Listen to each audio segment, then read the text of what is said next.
I've poured in over 250 hours hard work, turning raw materials into a work of art. You are now in the presence of a...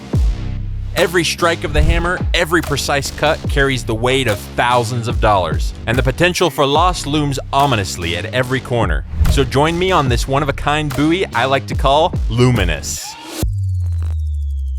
Do you lie awake at night? Are you? The first step in making this buoy is to create our Mosaic Damascus pattern. I start by creating a billet of alternating 1084 and 15N20 steels. The 1084 steel will give nice dark contrast, and the 15N20 steel will be the bright silver steel that you see in the final billet. I'm going to do a zero atmosphere forge weld, which means the billet will be completely sealed up, so I won't need to use any flux or anything, and that way I'll get beautiful, clean forge welds. The sheet metal is just to seal up the sides of the billet. Once the billet's ready to go, I light up the forge and let the billet heat up slowly with the forge. I'll let the billet heat up until it reaches 2,200 degrees Fahrenheit, and then I begin forge welding the layers together by smashing them with the power of my hydraulic press. This press is a beast and smashes the billet with 40 tons of force. My dad and I built this press years and years ago when I first started making knives, and I still use it to this day to forge out my Damascus billets. Once I get the billet forge welded together with the press, I then need to grind off that sheet metal because I don't want it to end up as part of the billet. I just wanted it to seal up the layers while I was getting everything forge welded together.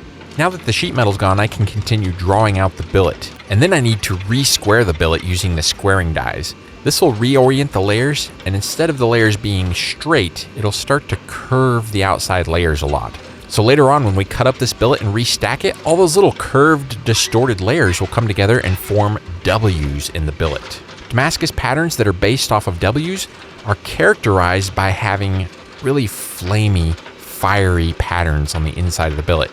After getting the billet drawn out to the length I want it, I let the billet cool down and then grind all the scale and gunk off the outside of the billet.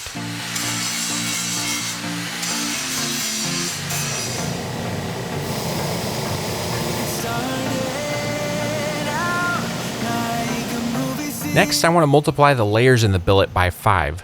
So I need to cut my billet up into, well, 5 pieces and then stack them up on top of each other. I do a quick test etch just to see how the pattern's coming along, and I think it's looking really cool. This billet also has some straight layers going at a 90-degree angle to all those little curved outside layers. After getting the 5 pieces of the billet restacked, I begin sealing up the billet with the TIG welder. You know how I use the sheet metal on the outside edges of the billet on the first stage to seal up the billet so we get good clean forge welds? Well, the TIG welder is serving the same purpose here.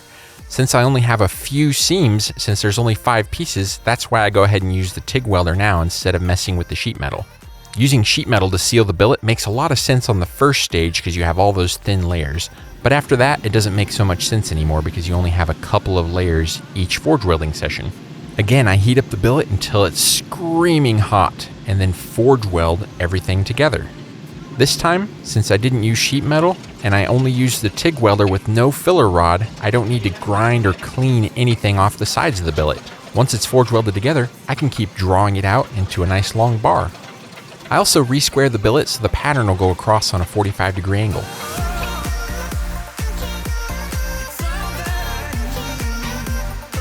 After that forging session, I want to take a quick look at the pattern again. It keeps getting cooler and cooler the more I refine the billet down. I cannot wait to see what it looks like when it's finished. I go ahead and cut the billet up into 4 pieces, get them all stacked up in a 4-way configuration, and then seal the billet up with the TIG welder. This 4-way process is really going to bring life to this pattern and actually turn it into a mosaic. Once again, I heat the billet up nice and piping hot, and then forge weld our 4-way billet stacked together. After that's done, I need to re-square the billet once again. This is going to distort the pattern in a certain way and make it look really cool, I hope. This re-squaring process involves putting the billet on a 45-degree angle and smashing in the corners of the billet until we reorient the direction that the square is going. This is going to add all sorts of distortion and stuff to our Mosaic Damascus, but it should be really tasteful distortion that makes the pattern look really cool in the end. Once I'm done resquaring the billet, I continue drawing it out, grind the scale clean, and here's how the pattern looks. If you've seen me make much Mosaic Damascus in the past, this is the point when I would normally four-way the pattern again to basically multiply the pattern that we have here times 4. But on this billet, I think I want to do something different. Instead of four-weighing it again and then maybe four-weighing it one more time and ending with 16 times the pattern I have now, I decide to go ahead and 9-weigh the pattern I have now. That'll give me a pattern density that's 9 times the number of layers that I currently have. And I think that'll hit a really nice sweet spot that I don't do very often, because most of the time I'll either four-weigh once more and have 4 times the pattern that I have, or I'll four-weigh twice more and have 16 times the pattern I have right now. Setting up this billet is just like a four-way, only instead of having 2 sets of 2 pieces, we're going to have 3 sets of 3 pieces, making a grid of 3 by 3. This is going to take our mosaic picture that was on the end of the billet and just multiply it times 9. And I think it's going to be a nice density for this blade. The pattern will be fine, but not as fine as if I four-weighed it twice more, having 16 times the layers, and not as coarse as if I'd only four-weighed it one more time. Just like with the four-way, I heat it up piping hot, forge weld it together using my squaring dies, and then begin drawing out the billet. This time though, we're not going to be drawing the billet out into a square bar. We're actually going to be turning the billet into a rectangle shape, because the next process is to actually cut up the billet on a 35-degree angle into a bunch of these little tiles. There's currently a problem with the Damascus the way it's oriented. Right now, all the pretty pattern on the Damascus is on the end of the billet. But I want that pattern to be on both sides of the blade. So how do I transfer that pattern from the end of the billet to the sides of the blade? Because right now the sides of the billet just look like a bunch of straight lines. So what I do is cut up all these tiles on a 35-degree angle, weld them to a piece of sheet metal, and then forge weld and draw that billet out. And that's going to transfer the pattern from being on the end of our mosaic bar to now being on the sides of our billet, which will become the main surfaces of the knife that you're going to be able to see.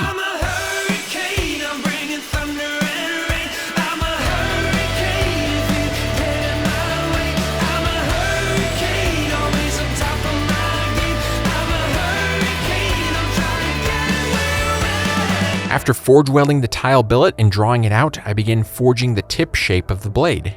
I'm not going to forge the tip 100% to shape because I don't want to add in too much distortion, but I'll forge it at least 50% of the way.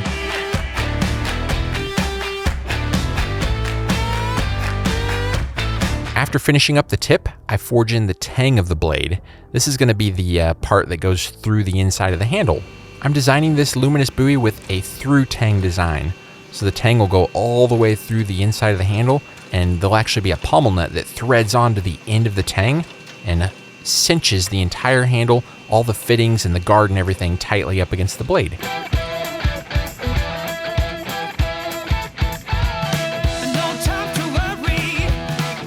After the blade cools down, I begin grinding by removing the rough scale, and then surface grinding, and then profiling the blade. There's a lot of grinding to do to really get it to start looking like a knife, but it's slowly coming together. After rough grinding the blade, it's time to give the Luminous Bowie a soul.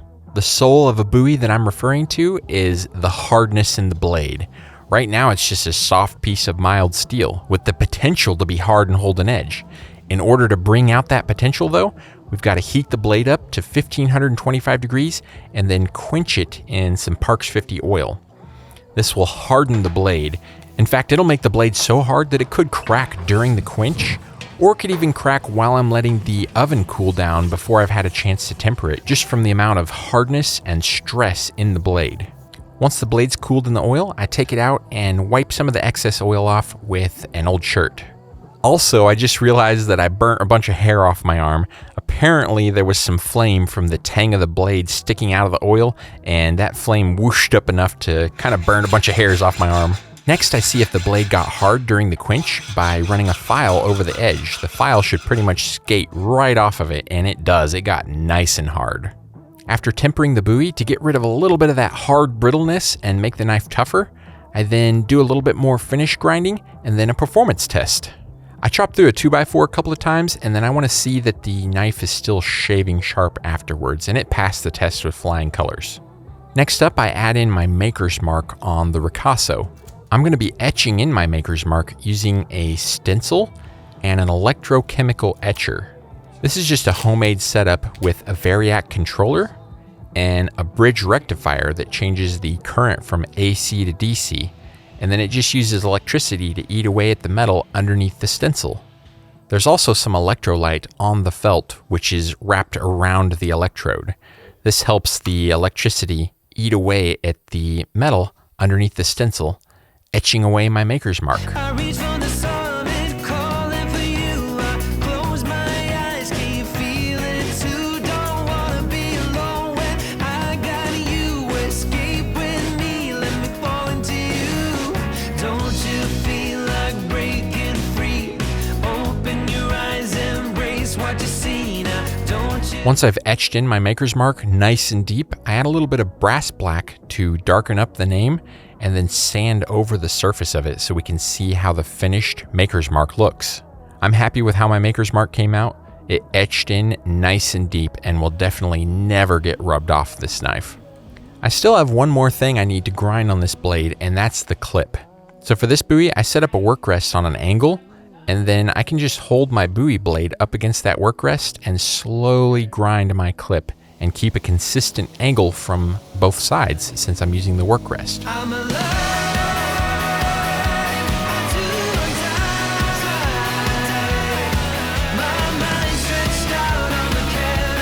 This clip is what I consider a Sheffield-style clip. The reason I call it a Sheffield clip is because it reminds me of a Sheffield buoy style clip, where you have a clip on the curved part of the blade and then it follows along a little bit up on the straight part of the spine too.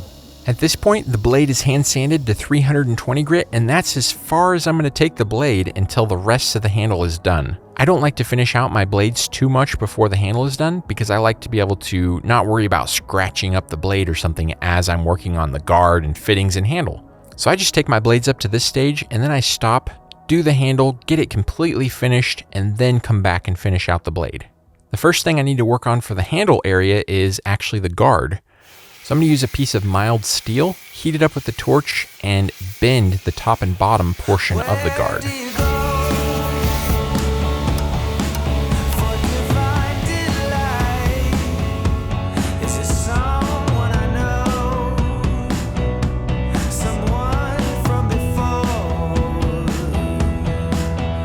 Once the guard is cooled down, I begin milling the flat areas of the guard and then cleaning up the curvy areas with the 2x72 belt grinder. Yes, you spotted that correctly. I am using a small crescent wrench as a push stick while I'm grinding on this guard.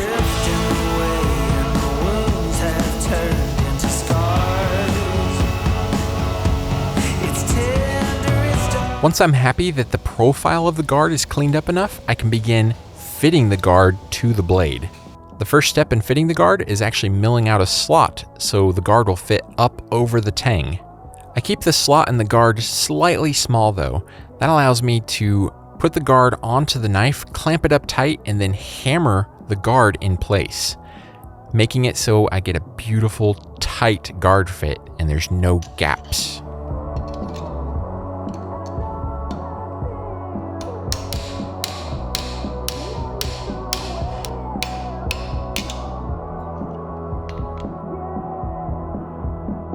Next, I focus my attention on what will become the frame and rear bolster areas of the handle.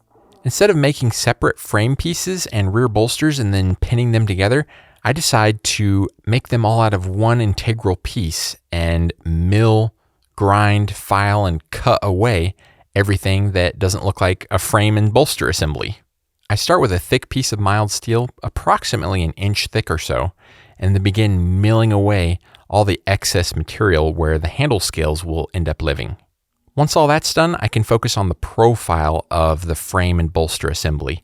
I bandsaw off some of the excess material and then use the grinder to fine-tune the profile.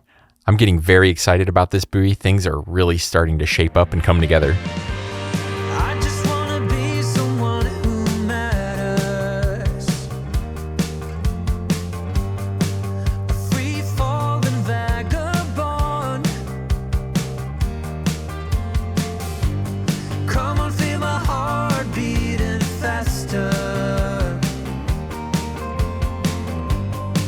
I just wanna dance and dance till I'm numb and I'm done and I've rattled you to the ground. Can you feel it now? And here's how the frame and rear bolster assembly looks with the guard and front spacer all threaded onto the knife and held together with the pommel nut. Next, I go ahead and drill 6 holes in the frame. These will end up being the pinholes that are going to go through the frame and go through our mammoth ivory handle scales too. Speaking of mammoth ivory handle scales, it's time to start grinding and fitting our 2 mammoth ivory handle scales. I rough grind the mammoth ivory first, and once I get it close to being flat, I move over to the disc sander and get it extremely flat on there. I want the mammoth ivory to be really flat so it'll sit tightly up against the frame and there won't be any gaps. I clamp 1 mammoth ivory scale in place with a bunch of little clamps and then begin drilling out those 6 holes that go through the frame. I drill those out the rest of the way through the mammoth ivory. This can be a little bit of a nerve-wracking process because it's easy for the drill bit as it's exiting the mammoth ivory to accidentally bust out a big chunk. But most of the time that doesn't happen unless you're working with really extremely brittle mammoth ivory. So far though, on this scale, no problems. All the exit holes look very good, nice and clean. I go ahead and fit and drill the second mammoth ivory scale and then cut the excess material off the ends. Once I've gotten rid of that excess material, I can clamp the frame up in the milling machine, clamp the handle scales to the frame, add in the pins, and then use the milling machine to actually face off the end of the handle and get everything perfectly flat so it'll fit very nice and tight up against the front spacer, and hopefully I won't have any gaps.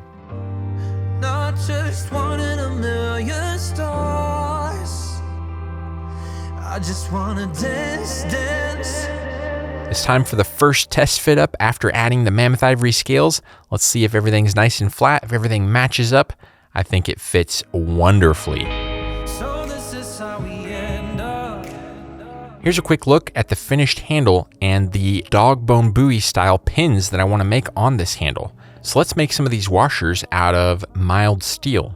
I start by drilling a small hole in the sheet metal, and then I'm going to use a block with a nice little indent and a punch to make the shape of the washer that I want. Just drive all the way to the rainbow's end. I take a hammer and smash the sheet metal down into the die, and that forms the shape of each washer that I want to make.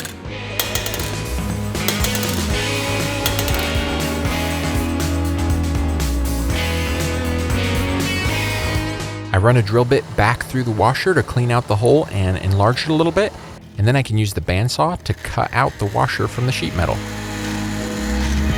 So this is how we end up. The game is set to play. Every day remains. The next step in making these dog bone style washers is to take a tiny little 0.80 screw and screw the washer onto the end of a little mandrel that I made. Having the washer screwed to the mandrel will allow me to more easily hold the washer while I grind off the excess material around the edges. But now you're more derailed, derailed. Just drive all the way to. I carefully cut away small amounts of material with the lathe until the washer is the size that I want it. If you're wondering what a dog bone buoy is, it's a historic style of buoy knife that has a handle that's kind of shaped like a dog bone if you look at it just right. And they were characterized by having these really big domed pins that stick up on the outside of the handle. In reality though, the pins aren't that big. They're just little pins going through a big domed washer.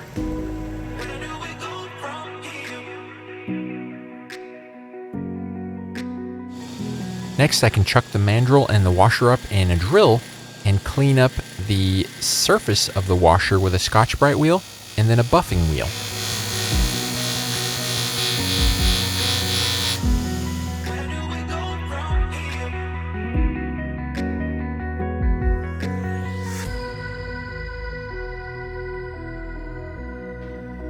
Next, I take the washer off the mandrel and then sand on the surface of the washer a little bit. This is the surface that will touch the handle material. I just sand on it a little bit to flatten everything out and make it so it'll fit up against the handle material nice and tight.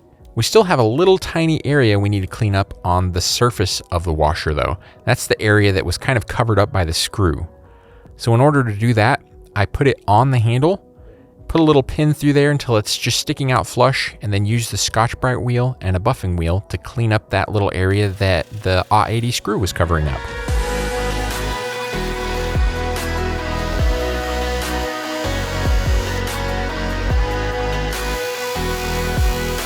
And at this point, our washer is pretty much finished and ready for gun bluing later on.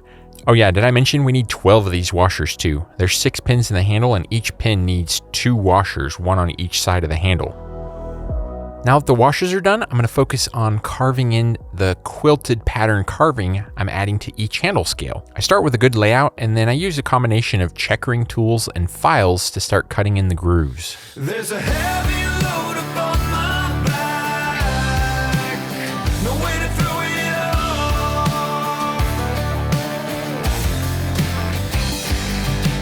Once the grooves are cut to depth, I use a Scotch-Brite wheel and buffing wheels to clean up the file marks and then buff each groove, leaving a nice shiny finish on the mammoth ivory down in the grooves. On the open road,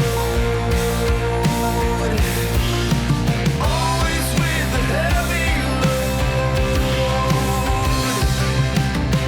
Don't let me carry it alone. Once the grooves are all cleaned up, I move on to hand sanding the handle scales, the surface of the handle scales. I also add a little bit of a bull nose to the end of the handle scale, so I round it over with a file and then clean it up with sandpaper. When all my visions have come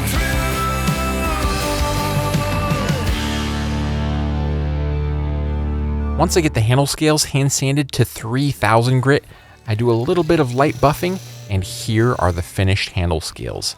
They look so good. I love interior fossilized mammoth ivory. It just has this creamy, warm glow to it when it's polished.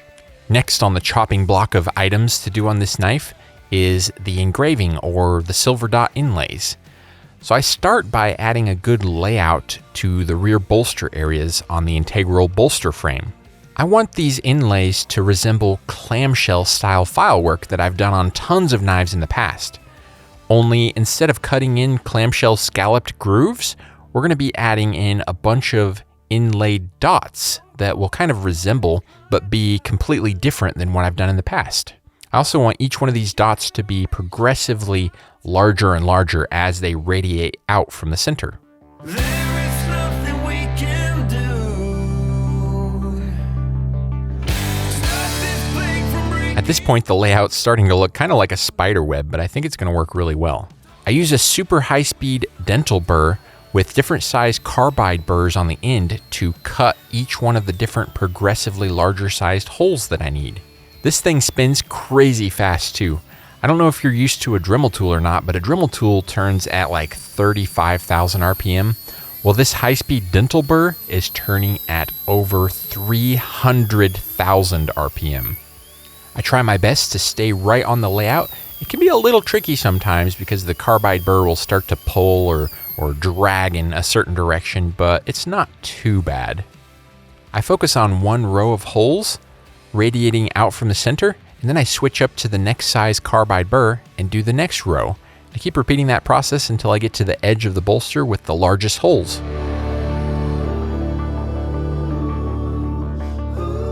Next is the really fun part where I get to start inlaying silver into each one of these holes. I heat up the end of the wire with a torch and form a little ball of silver. I can adjust how big the ball of silver is by how much material I melt. So I can easily have a little tiny ball for the little holes and a larger ball to fill in the larger holes. Also, if you're wondering, this is argentium silver that I'm inlaying. That means it won't tarnish like normal silver will, so it won't need constantly polished in order to keep from turning gray. Every season till the end of the world. After inlaying each one of the dots with a customized sized ball of silver, I sand the surface flush. And this is where it's really starting to come together. I think this is gonna look incredible. Look at all those little progressively larger dots. Now I know where I stand. I've added the same style of silver inlay dots to the guard, along with a little rectangular border on the center of the guard. And after hand sanding the guard to 3000 grit, I began buffing the guard to leave a mirror finish. A lot of you guys have been asking me for the links to materials and tools I use. I finally got around to making the ultimate list. I call it the Mastersmith Toolkit. It's a free PDF that has links to almost all the tools and materials I use. In the Mastersmith Toolkit PDF, you'll find things like where I get my handle materials, where I buy metal for my knives, the exact kind of sandpaper I use for hand sanding, and a lot more. Like I said before, the Mastersmith Toolkit is free. When you sign up, I'll email you the PDF. Sign up with the link in the description to get the PDF for free. It's time to begin heating up the hot gun bluing salts. We're going to be gun bluing the fittings for this Luminous Bowie, and it is going to look incredible. The fittings will be jet mirror black, and then all those silver dots will just shine in that black background so nicely. A lot of times I'll call this finish I'm about to do my black mirror finish because I get the parts to a mirror finish and then gun blue them, and it looks like a mirror when you're done. You can still see yourself after the gun bluing process. The gun bluing salts are very interesting. They will amplify whatever finish you leave on your fittings. So if you leave a sandblasted finish, you're going to end up with a sandblasted finish when you're done. If you have a satin hand rubbed finish, that's what you're going to see after the gun bluing. If you have a mirror finish, then you're going to have a black mirror finish when it's all done. Or if you have scratches in your part before you gun blue, you're going to have scratches that maybe show up even worse after you're done gun bluing. So you want to be very careful with the gun blued parts and make sure you've gotten rid of all the little scratches and everything. I begin the gun bluing process by cleaning the parts with multiple stages of different cleaning. I want to make sure the parts are as clean as possible with no buffing compound or residues or oil or anything on the parts, because that could inhibit the bluing and end up making the parts have little blotches or streaks of weird colors or something like that.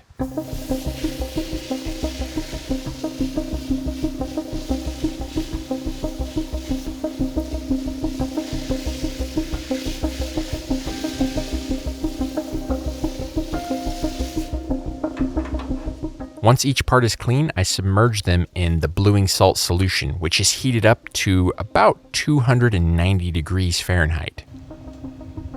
After leaving each part in for 10 to 15 minutes, I bring it out and it's jet black. Rinse it off immediately and then submerge it in some regular boiling water.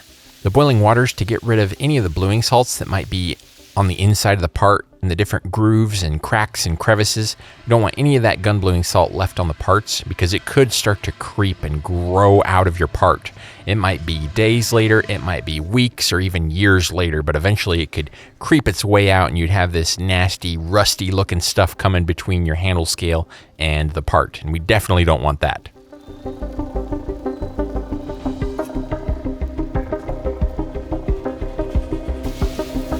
After the boiling water, I blow off the parts with a little bit of compressed air and then submerge the parts in water displacing oil. The water displacing oil will help treat and protect the surface of the part, and it'll also give the gun bluing a chance to set up. Just look at all those silver dots. They really pop now that the parts are black.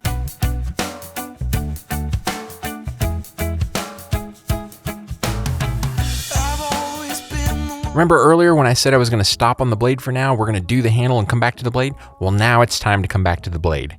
I start by getting it sanded up to 1000 grit.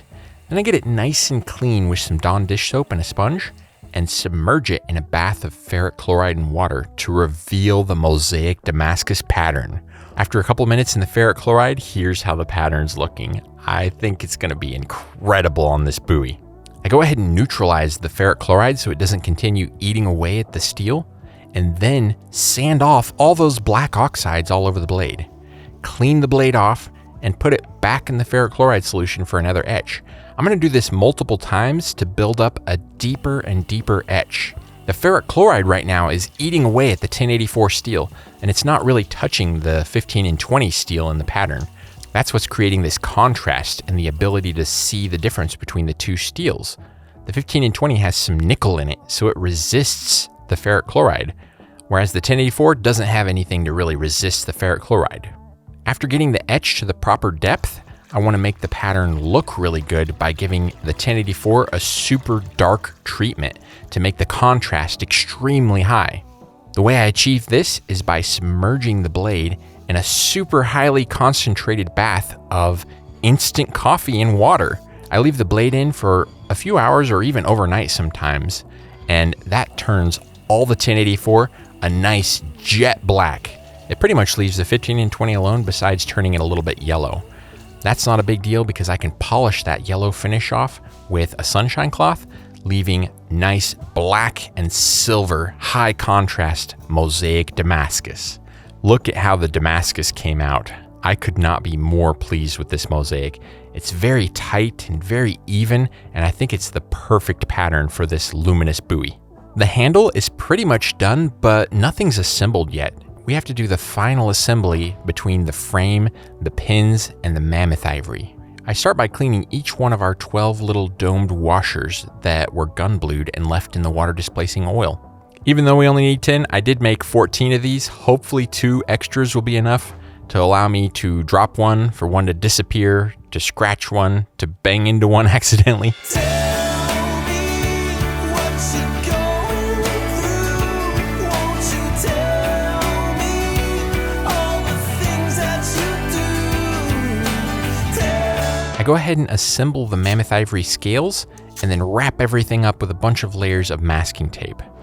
I run a drill bit through each one of the holes one more time just to get everything cleaned out, and then begin preparing the argentium silver pins that will go through each one of our 6 holes.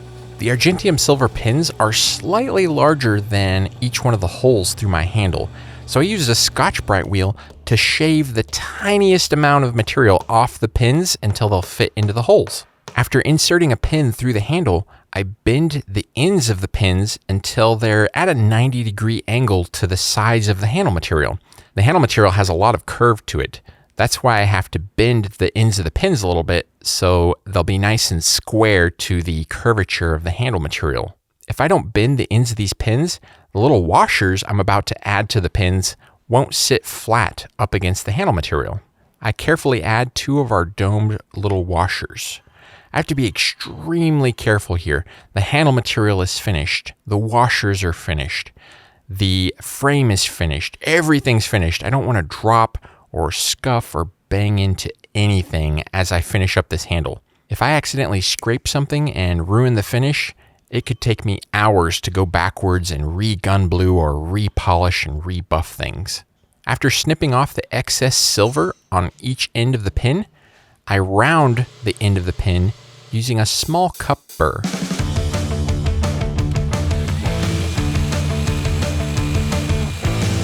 Next, I go inside to my engraving setup and use a small punch on the end of my graver to flare out the ends of the pin. Think of these pins kind of like a rivet or even like a nail.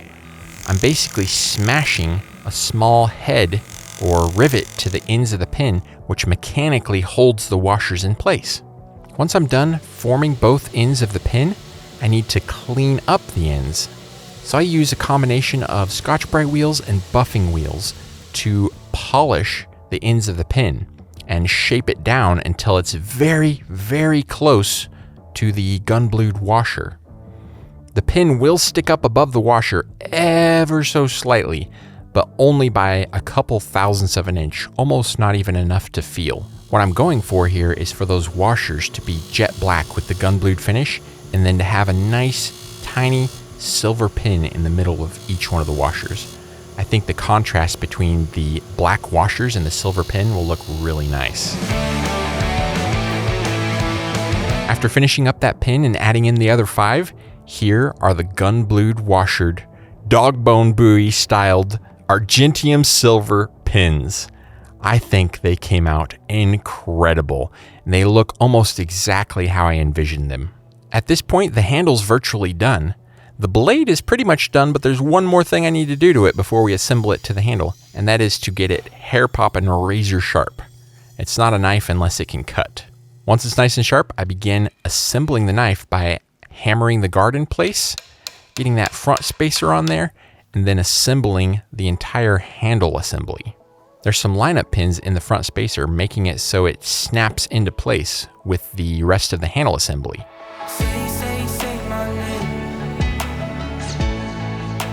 To cap everything off, I screw the pommel nut onto the end of the threaded tang, cinching the entire handle assembly tightly against the front spacer and guard. I check one last time after final assembly to make sure everything fits nice and tight. I can't see any daylight coming through any corners. And here is the finished Luminous Bowie knife. I am so happy with how this knife came out. I love all the argentium silver dots that kind of resemble clamshell theme, and the domed dog bone style pins with the carved quilted pattern, mammoth ivory scales, the Mosaic Damascus, the shine on the gun blued finish, the high contrast finish on the Damascus itself, our Sheffield-style clip on the blade. Everything came together so well. I absolutely love this style of Bowie knife. I call this handle shape kind of a Coke bottle handle because of the way it curves and shapes, and it's kind of a symmetrical handle, and it just has this classic vibe to it so much. I can't believe how great this Luminous Bowie came out. Look at how shiny everything is. The black mirror finish, the pins, even the handle scales themselves are very shiny too. I love how this Bowie came out and how it went from a concept in my mind to spending 250 hours working with my hand to seeing the final Bowie existing in reality. I highly recommend you get out there and get creative with something. It can be a really rewarding process. It doesn't have to be knife making. It can be anything out there in the world. Just go do something creative and make something come into existence. Thank you for watching this video. I appreciate you very much. I will see you in the next video. May the forge be with you. Bye-bye!